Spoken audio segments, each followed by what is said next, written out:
¿Qué tal, queridos amigos?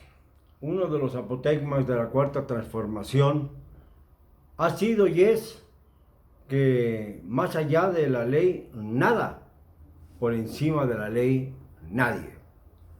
Sin embargo, cuando ocurren los amparos para medir y paralizar las obras que se están haciendo en Santa Lucía o que comenzaban a hacerse en Santa Lucía o que comenzaban a planearse en Santa Lucía, el propio presidente de la República dijo que estaba siendo víctima de un sabotaje legal.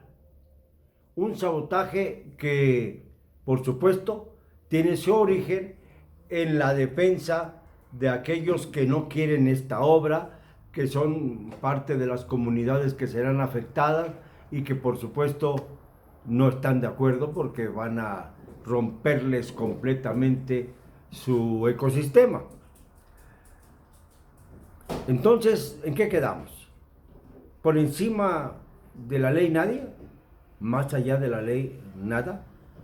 Entonces, si el presidente tiene que apegarse a esta condición, no puede decir que más allá de los amparos él va a proseguir con su obra porque no resiste ni permite los sabotajes legales. Que nos expliquen qué son los sabotajes legales. Porque si se trata de que los jueces, los ministros, los magistrados del Poder Judicial de la Federación están confabulados contra el presidente, ya es hora de que lo sepamos y de que se actúe en consecuencia. No vale la pena ni esperar el primer informe de gobierno para que solucionemos este conflicto tremendo de interés entre los poderes de la Unión. Va a hablar de esto el presidente en su informe el próximo domingo. Tendrá que hacerlo, porque se trata de uno de los momentos más coyunturales de esta cuarta transformación recién iniciada. El hecho de que no haya simple y sencillamente una concordancia entre los tres poderes de la Unión. Por ejemplo, fíjense, acuérdense de aquello de Fox, cuando se molestó mucho porque como tenía un Congreso mayoritariamente en contra, sus iniciativas eran frenadas allí. Y entonces habló de que había que romper ese círculo rojo que representaba el Congreso, que lo frenaba. El Congreso era el freno al cambio. Ahora el Poder Judicial le está haciendo sabotaje al presidente. Y no es que pretendamos comparar a Fox, Dios me libre, con el señor López Obrador, pero hay cierto paralelismo en cuanto a que se exhiben y se molestan cuando uno de los poderes de la Unión, sea el legislativo o sea el judicial, incordian al Poder Ejecutivo, se oponen al Poder Ejecutivo o sencillamente dan cauce a las demandas ciudadanas, que pueden tener o no razón, pero para eso sirve el juicio de amparo, para evitar los abusos, los excesos del poder. Si hay sabotaje legal, querría decir que son los jueces, los ministros, los magistrados, los que están en cauce de denostar al Poder Ejecutivo, los que están enfrentando al presidente de la República. Y resulta que los que han interpuesto amparos son más bien empresarios y pobladores de las zonas que serán afectadas, en este caso concreto por el aeropuerto de Santa Lucía. Y él dice, yo voy por encima de los amparos.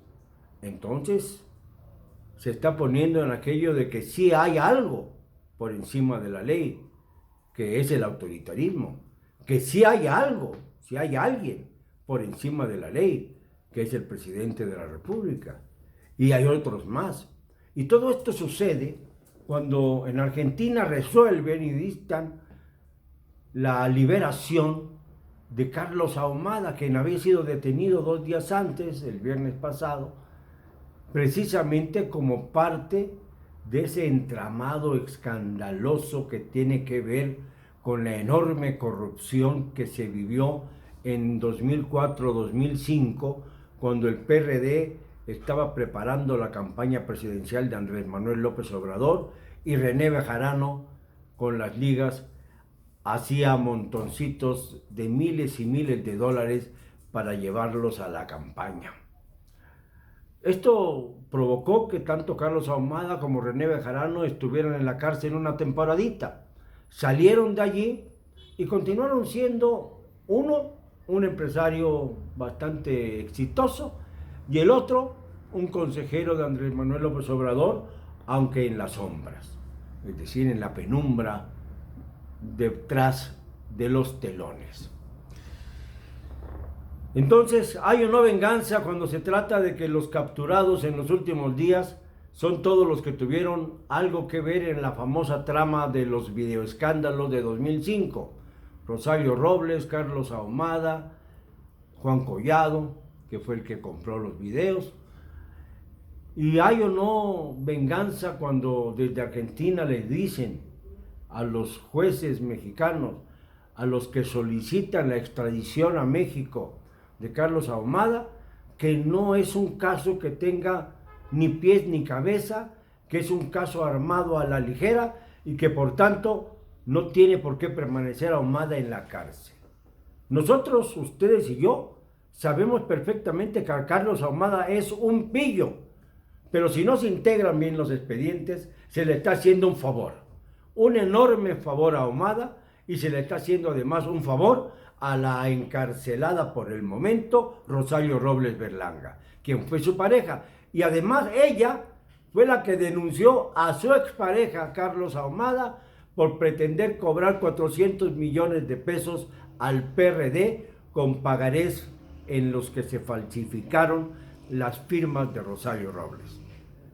Este escándalo es brutal, es un escándalo de corrupción inmenso que pone también a la izquierda mexicana en un punto álgido, porque el PRD en aquel entonces, cuando ocurrieron estos acontecimientos, todavía era el PRD de Andrés Manuel López Obrador, porque la denuncia de Rosario Robles se da en el 2013, y todavía en ese momento Andrés Manuel fraguaba separarse del PRD para integrarse a Morena, aduciendo que él no estaba de acuerdo en el pacto que se había dado entre los partidos Acción Nacional, el PRD, el PRI y otros más, en el momento de gloria apoteósica de Enrique Peña Nieto.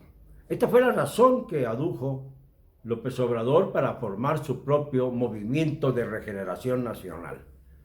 Y entonces despreció al PRD, lo castigó con el látigo de su desprecio, pero además lo condenó.